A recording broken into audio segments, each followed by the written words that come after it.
Hey everyone, and welcome to another tutorial here in Jurassic World Evolution 2. Today we are talking about landscaping and basically decorating your environment.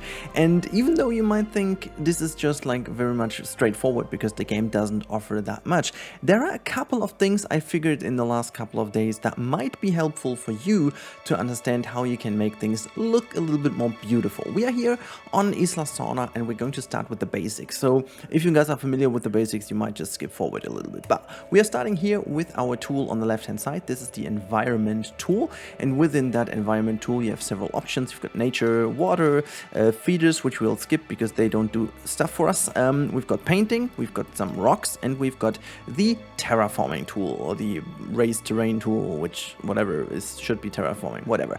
We are going to start with first of all the nature tool, because that's pretty much the easiest one at the beginning, but we are speaking about this a bit more in detail. And depending on which island you are on or area you are in, you will have different types of plants. Mostly they're the same, the order is a bit different, and some of them are like you have one or two brushes each, which is basically tucked to the map, that you don't have everywhere, and the other ones you have everywhere. So here, for example, we have the tropical forest, and if I just keep on pushing, the forest keeps on growing, and I've got the brush, and I can, you know, adjust the radius down here if I'm feeling like this, you know, I can make this radius kind of gigantic.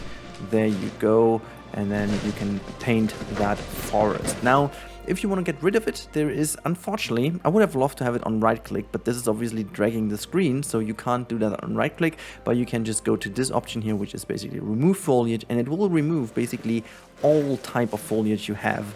And here's the same, you can also adjust the radius to be a bit more precise, but we are going to basically make sure that this area in front of us is most likely completely flat and that, you know, pretty clean. So there you go, because then we can speak about the next thing, and that is water. So the water tool is pretty simple as well. You can either click into the water and just expand it like this, you know, there you go. And here's something which we will use later on as well, but you can see that the water level can be on different areas, and you see all these little rings over here. They will basically tell you what is a height level 1. If I click here, for example, you keep on dragging that. If I'm going a bit further over here, you can see I can create a new pond, and if I do something, let's put it that way, flatten the terrain and flatten that somewhere over here, and I'm going to use the water again. I have the water on that height. So you first of all need to have like a flat area, and then you can put down the water, and the flat area is always on these contour lines. You can make them appear or disappear. If you fancy doing so, I would really recommend to have them on all the time, because otherwise the terrain might look similar at the times, but it then isn't. And you can see there's like a slight difference over here, but I can still go and put the water and are still not the same height. So this is very much to keep in mind for something we are doing later. So this is pretty much what you have here with the water tool. And again, you can make this whole thing bigger or smaller. You can see this is like a smaller brush, and this is the biggest brush, for example. So pretty straightforward. I'm going to delete this real quick. So this is that. The feeders, as I said, we are going to skip. Then you have got the painting. Painting is also really straightforward. You've got 6 different types per map. They will vary depending on which map you are. The material will be the same, but the texturing will be different. So you've got the wonderful normal grass over here, which won't change because it's the same. Then we've got dirt, which is always different on different maps. This is kind of like not really dirt. This is almost like more burnt grass over here. You've got normal dirt, which is actual dirt. I know people are very happy about dirt for some reason. This is a big pile of shit, you know, whatever. Then you've got rock, which is also pretty good this time. I like the texture. You've got sand, only one type of sand though, but this is good. And we've got another type of rock, which is a little bit different than the other one, which I'm going to show here. One thing to keep in mind, I'm just going to quickly do this here so you guys know exactly what I mean. I'm just going to paint this here, and then the second one next to that. I'm gonna put the sand in the middle. I'm gonna have the light dirt over here. I'm not sure why this is both called dirt. It could be like light dirt or something. They do something similar in Planet Coaster, and I don't know in Planet Zoo. I don't know why they don't do the same here. Whatever. And you've got this one. Now you will notice that they don't really blend perfectly into each other. So if I'm going to take this rock, for example, and put this through here, you have this edge which is kind of blurred, but if you take something else, for example, the other rock, it just doesn't blend in completely perfect. You always have like a little bit of a difference in between. The same goes for sand, which is a bit better, but it still has that, and for the other dirt as well. So they do not really blend together all the same way, as you can see. It's a bit of a pity because you can't change the strength of the brush, you can only change the radius, which is a little bit of a problem. But then there are the rocks, and you have in Sandbox the option to use all different rocks from all different biomes, and you can use them, you can have randomized, or you can toggle with different with the spacebar to rotate them in different orders, and then you can use Y and X to rotate the rock, for example, and be a bit more precise. The hitboxes are a lot better than they used to be. You can actually get a lot more close than you used to be in the past. You can see they are almost very much close to each other, and this is very helpful indeed. And the last option we have are the terrain tools themselves, and I'm going to show them to you real quick so you have an idea. So, I mean, they're like a no-brainer, You've got the race tool, which is that you can go higher with this wonderful map over here. So this is the highest I can get, I guess. And then you can lower the entire thing as well to have like a little bit of a crest, or like a canyon you want to do. So you can paint it that way. Then you've got flattened terrain, which is very helpful when you flatten, when you want to build a building, because this is pretty helpful. And then you can flatten things like this. And you've got smooth. If you have some ugly edges like this, you can just smooth them out, and you can see also with the rings that this looks a lot better. So that is this, and you've got the option for the contour lines here. You can make them on and off, as I said. Again, I would really recommend to keep them on. Now this is all about the basics. Now let's talk about some tricks to make your terrain look a lot better, and give you a little hint how to build a little bit more efficient, and also make things look a tiny bit more natural in this game with these limited tools available. Alright, we've got a clean sheet in front of us, and I'm going to build like a little cozy restroom / shop amenity area here, and this is going to be very simple, but it's going to utilize a couple of tricks that I figured in the last days that will actually help you to build better. Now, the first trick is, and I will show you what I mean by that, why this is an issue and why this keeps being an issue for me, but I figured how to get rid of this. Now, if we raise the terrain and lower it, as you can see over here, you create like almost like a little bit of a dam, if you will, or like a retaining wall. And if you make this wider, the problem is that it becomes very wide indeed. Now, I want to have something that is a lot better and closer to the path to make it look really nice and so on. What you can do now is to get this really nice crest that you want to have, you can basically utilize the water tool. Now, if I go in here and I'm changing this to this height, you can see you're making this wall pretty easily over here, very nicely with the water. And if you want to have a bit of a different kind of little land mass, I want to call that, in between, you can go down here and have this water again. And now you can push that to the back, as you can see, and you create different layers. This is basically over here where I want to make a tiny little seating area for us. And I want to keep a little bit of water in the middle, but not that much. And we are already the smallest possible.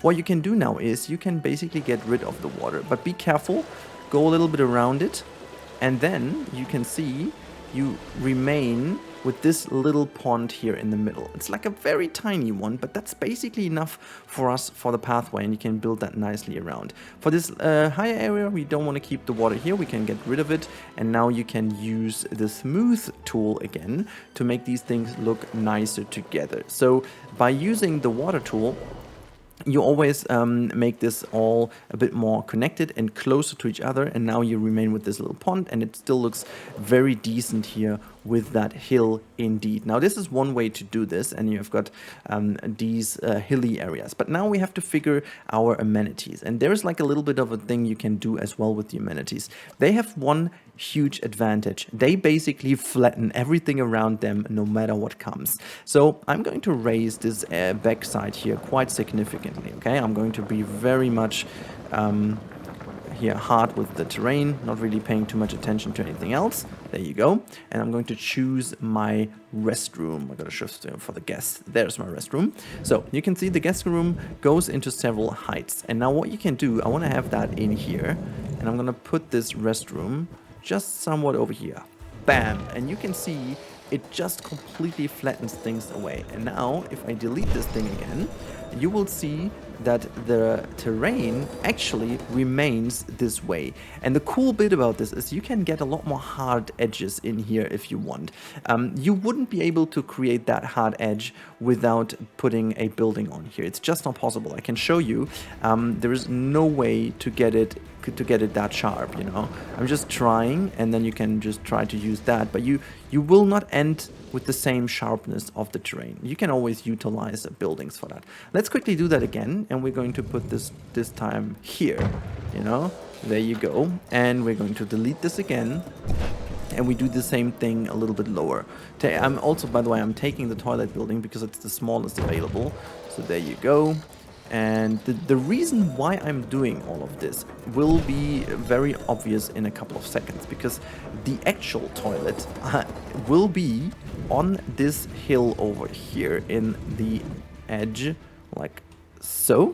There you go. It's raised a little bit, and you can see I made room for my pathway, and the path is pretty nice because you can basically put that down everywhere. However, it looks like utter shit. This looks like something that you don't want to have in your park. But what you want to have is like a nice subtle slope going down. And to do so, you need these hard edges, because now you can utilize the smoothen tool a lot better. Keep it to the smallest radius, because otherwise you destroy that. And then you can very carefully work your way through here, and also make sure that you have that. The reason why this works is because you had these hard edges, and the smooth tool works in a way that levels those two together. If you don't have these sharp edges, there is too much land mass to smooth out, and you get these way too crazy inclines, and they will always look like the path is pretty weird. And now we can go here and just use the pathway and try to make it look as natural as possible. Let's just try to really be close here to the mountain. Let it go dip down where it needs to dip down. There you go. And then we have it. So you've got really nice little area what goes down, and then very simple, very nice. Now we need to put down our amenity here, and this is something I want to put on another hill here in the backside. Again, the easiest way of getting a very nice hill on the height that you want is to kind of create the level you want to be.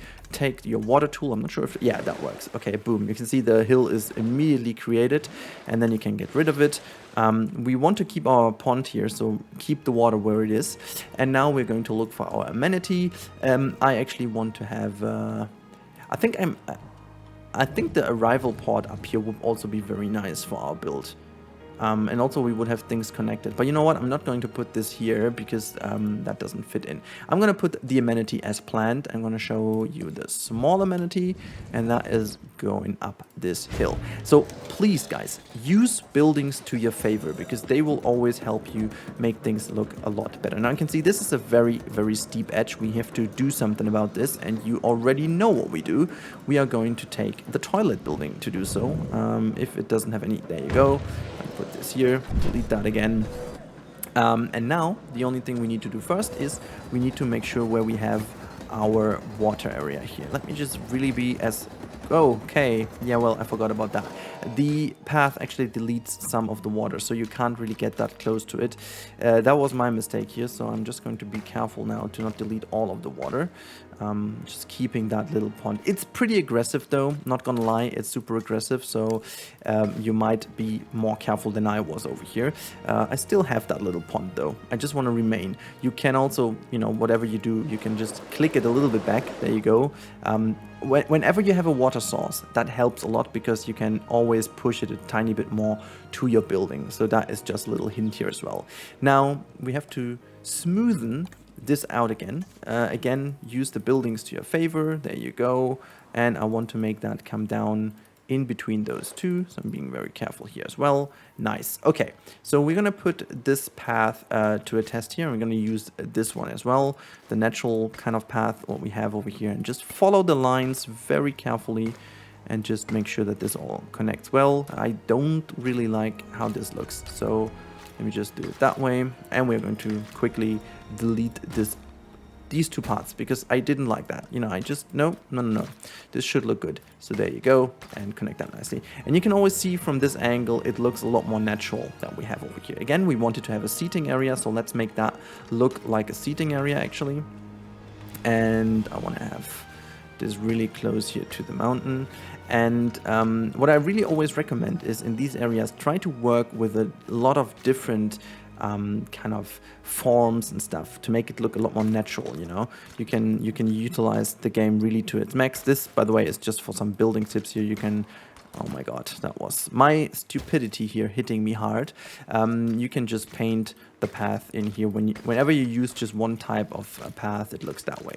So that is it, and basically gives you an idea already how you can utilize that. Before I do like a little time lapse, like a tiny time lapse to show you how the finished result looks, I am basically showing you some very important bits here. Now, stuff like this with the path doesn't really look good, and you always want to make sure that these paths look nicely connected. So I always recommend to do that again and use the path tool to your favor. You have to try it out sometimes, but it works pretty neat though. However, you definitely want to use the textures for your favor, because things like this would never be completely green. What they would be though, they have different shadows on these, let's say, more steep lines. You could go in and make it completely rock. Be careful, just click a little bit. And you can always work with blending textures in. So I would recommend just painting these areas that are very steep, very harsh with the tool first. You can also differ between different rock types if you want, you know, to have a bit of a variation in here.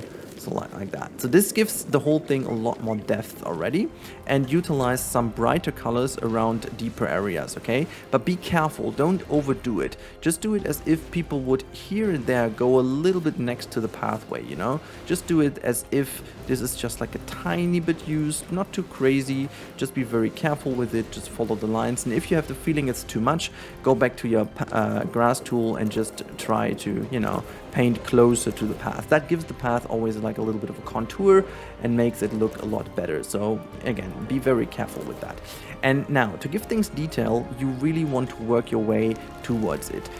Where you want to have foliage, I always recommend to have some more dirt. So make sure to paint out the areas where you want to have some actual foliage. So this is where the kind of almost like planters are, and you're going to paint these things like so. We want to have like an alley that goes in here, so I'm going to keep that open. But this is something where this is. And now you can go back to grass, make the radius all the way the biggest, and just click a little bit. Just click very slightly, because that is, the strength is the same, but you just get that slight click so it blends in. So this way you make them a little more soft, okay? So now as you have that, go into the environment tool, use the brushes to your favor. Always go to the smallest, and then just keep on painting where you have done these things, okay? I want to have some lower growing stuff in here first, just making sure that we have a little bit here next to the pathway. There you go. And then you have to be careful because it auto paints the terrain ground as well. So you want to always make sure that you don't overdo it. And then look what you have. We can also have some palm trees here in the foreground. I want to have definitely some palm trees here around my little pond. Some others here in that corner, and then obviously in the middle if we can get it. Not quite, they are really tricky to get, so always try your best at doing so. And you can just test yourself a little bit around here what you want to do, and then here you go. But always important is that you play with perspective. Now use the smallest growing things in the foreground, use middle density in the middle, and then use high density in the back. So this is why I'm putting high density here, high density here, high density in the back as well, just forming the background, you know. That's how I form the background. It makes things look immediately better. And then we do some light growing stuff in here.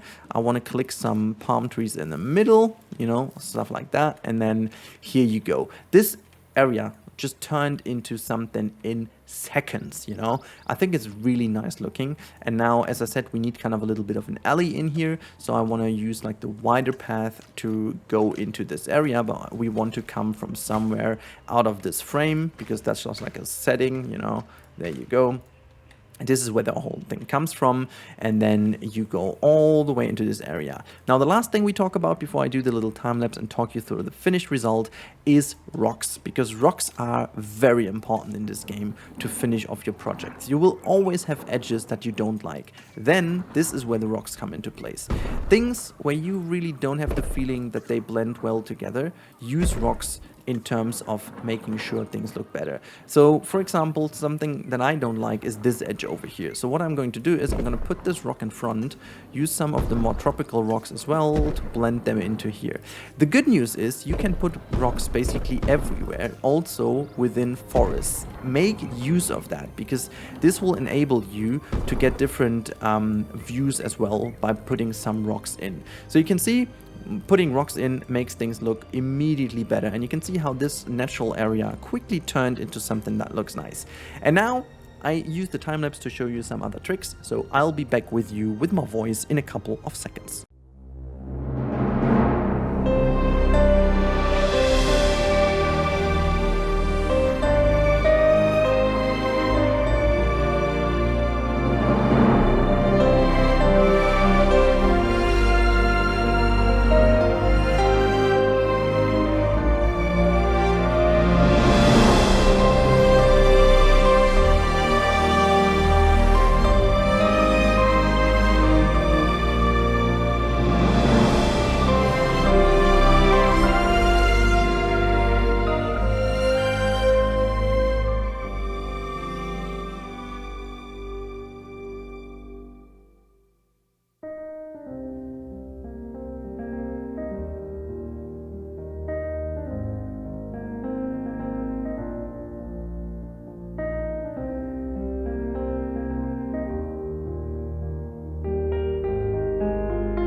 Alright, so we are back with the final result. Unfortunately, with the voiceover, which is not really actually me playing, but I messed up the sound. Anyways, you can see the finished result here in front of us, and I think to keep it fairly shortly, you can see that I did a couple of things. I put some stuff in the water, which works pretty well to give it a bit of a different appeal. You can put all the deco in water, which is pretty good. I built all of these seating areas, obviously in an unnatural area, and just a couple of things I would really highly recommend to do, as you saw in the time-lapse, is putting things onto edges that you don't really like, making sure that you blend some stuff away by, for example, using these little lanterns, or put rocks actually where you see the terrain is not really matching nicely, then put a rock in between. That helps as well, and also make sure that the terrain is always used in your favor by making sure to give some contrast to the pathways, making sure it looks a bit more used around them. And again, use buildings and water to get some more edgy terrain, and yeah, just these kind of things. Keep them in mind, and I hope you guys found this helpful. Thank you so much for watching. I hope you have a good time. Thank you so much, and I see you in the next one.